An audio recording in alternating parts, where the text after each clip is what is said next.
જ્યારે પણ આપણે ભારતના ઇતિહાસની વાત કરીએ તો તરત જ મોટા મોટા સામ્રાજ્યોના નામ મગજમાં આવે છે ખરું ને? પણ શું ઇતિહાસ ફક્ત એટલો જ છે? ના, ઇતિહાસના પાનાઓમાં એવી કેટલીય વાર્તાઓ છુપાયેલી છે જે કદાચ આપણે સાંભળી નથી.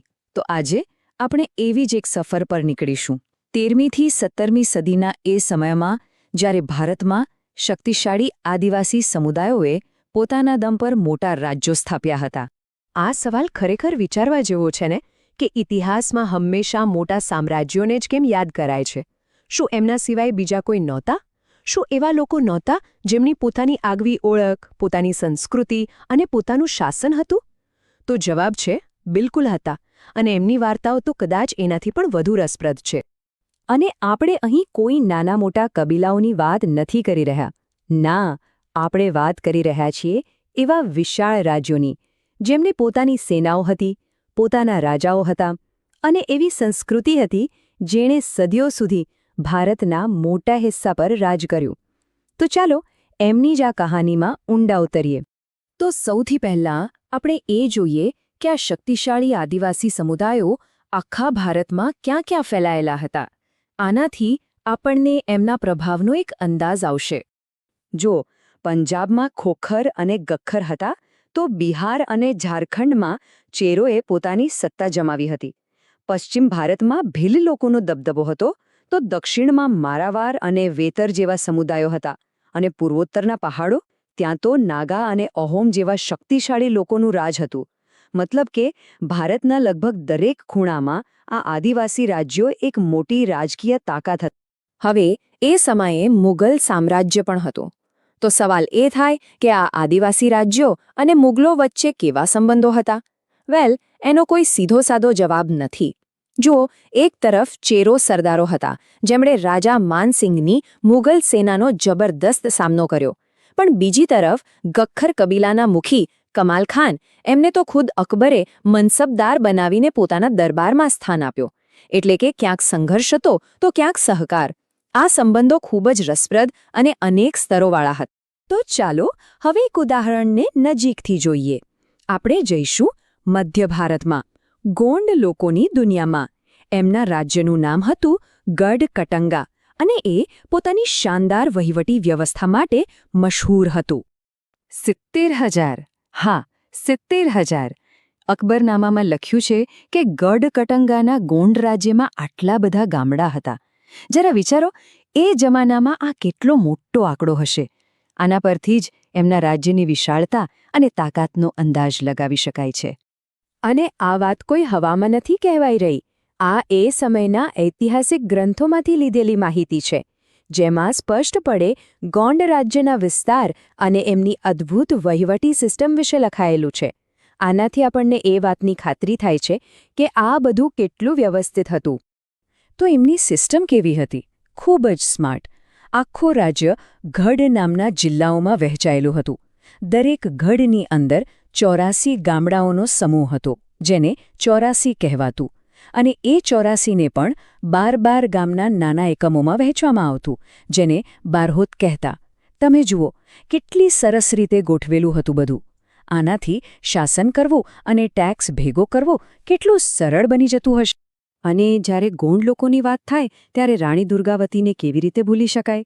એમના પતિના મૃત્યુ પછી એમણે શાસનની બાગડોર સંભાળી, અને જ્યારે મોગલોએ હુમલો કર્યો ત્યારે એમણે જબરદસ્ત બહાદુરી બતાવી. છેવટે હારી ગયા, પણ શરણે થવાને બદલે એમણે મૃત્યુ પસંદ કર્યો. એમની આ વીરતાની ગાથા આજે પણ યાદ કરવામાં આવે છે. સારું, તો આ તો થઈ મધ્ય ભારતની વાત. હવે ચાલો ત્યાંથી સીધા આપણે પૂર્વોત્તર એટલે કે નોર્થ ઇસ્ટમાં જઈએ. ત્યાં આપણને મળશે અહોમ લોકો. એમની કહાની પણ અદ્ભુત છે.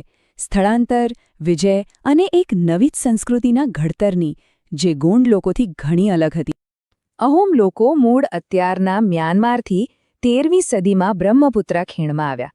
ધીમે ધીમે એમણે આસપાસના નાના મોટા રાજ્યોને જીતીને એક વિશાળ રાજ્ય બનાવ્યું. પણ એમની ખરી તાકાત શું હતી ખબર છે?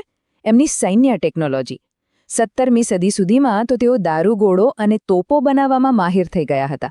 અને આ જ કારણ હતું કે તેઓ મુગલોના હુમલાઓનો પણ સફળતાપૂર્વક સામનો કરી શક્યા. પણ આટલી મોટી સેના અને ટેકનોલોજીમાં કે સંસાધનો ક્યાંથી આવતા? વેલ, એનો જવાબ છે પાઇક પ્રથા. આ શું હતું? આ એક એવી સિસ્ટમ હતી જેમાં રાજ્યના દરેક પુખ્ત પુરુષે ફરજિયાતપણે રાજ્ય માટે શ્રમદાન કરવું પડતું હતું. એ સૈન્યમાં હોય કે પછી કોઈ બાંધકામમાં. આને ગુલામી ન કહી શકાય, એને રાજ્ય પ્રત્યેની એક ફરજ માનવામાં આવતી હતી. અને આ જ પાઇક સિસ્ટમનો કમાલ હતો કે અહોમ લોકો મોટા મોટા ડેમ બનાવી શક્યા, સિંચાઈની વ્યવસ્થા ઊભી કરી શક્યા અને સૌથી અગત્યનું એક શક્તિશાળી સેના તૈયાર કરી શક્યા. ખરા અર્થમાં આ જ પ્રથા એમના રાજ્યની કરોડરજ્જુ હતી. પણ અહોમ લોકો ફક્ત યોદ્ધાઓ જ નહોતા. એમનો સમાજ પણ એટલો જ વિકસિત હતો. એમનો સમાજ ખેલ નામના કુળોમાં વહેંચાયેલો હતો. તેઓ કવિઓ અને વિદ્વાનોને જમીનો દાનમાં આપતા. અને હા, તેઓ પોતાનો ઇતિહાસ પણ લખતા હતા, જેને બુરંજી કહેવાય છે. સૌથી રસપ્રદ વાત એ છે કે તેમણે હિન્દુ ધર્મ અપનાવ્યો, પણ પોતાની જૂની પરંપરાગત માન્યતાઓને પણ સાથે જાળવી રાખી.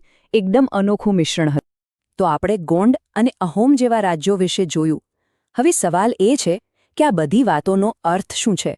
આ આદિવાસી સમાજોએ ભારતના ઇતિહાસ અને સમાજ પર કેવી અસર છોડી? કારણ કે આ ફક્ત રાજા રજવાડાઓની કહાની નથી, આ એક મોટા સામાજિક બદલાવની પણ કહાની છે. જો આપણે ગોંડ અને અહોમની સરખામણી કરીએ તો બંને ખૂબ શક્તિશાળી હતા, પણ રસ્તા અલગ હતા. ગોંડ લોકોએ એકદમ કેન્દ્રીયકૃત વહીવટી સિસ્ટમ એટલે કે 84 સિસ્ટમ બનાવી, જ્યારે અહોમ રાજ્યનો પાયો પાઇક એટલે કે ફરજિયાત શ્રમ પર હતો. બંનેએ હિન્દુ ધર્મ અપનાવ્યો, પણ પોતપોતાની રીતે, પોતાની સ્થાનિક સંસ્કૃતિને જાળવી રાખીને. આ જ એમની ખાસિયત હતી. અને આખરે થયું શું? સદીઓ વીતતી ગઈ અને ધીમે ધીમે આ આદિવાસી સમાજો અને જાતિ આધારિત સમાજ વચ્ચેની દિવાલો તૂટવા લાગી. ઘણા સમુદાયો એમાં ભળી ગયા. પણ આ કોઈ એકતરફી રસ્તો નહોતો. બંનેએ એકબીજા પાસેથી ઘણું લીધું, ઘણું આપ્યું. અને આ જ આદાન પ્રદાનથી ભારતના સમાજનું જે સ્વરૂપ આજે આપણે જોઈએ છીએ એ ઘડાયું. તો અંતમાં બસ એક સવાલ. આ બધું જાણ્યા પછી જ્યારે આપણે ભારતના ઇતિહાસ વિશે વિચારીએ ત્યારે શું આપણા મનમાં જે ભારતનો નકશો છે એ થોડો બદલાતો નથી? જ્યારે આપણે ફક્ત મોટા સામ્રાજ્યોને નહીં પણ આ શક્તિશાળી આદિવાસી રાજ્યોને પણ એ નકશામાં જગ્યા આપીએ ત્યારે આખો ઇતિહાસ કેટલો અલગ અને વધુ સંપૂર્ણ લાગે છે ને?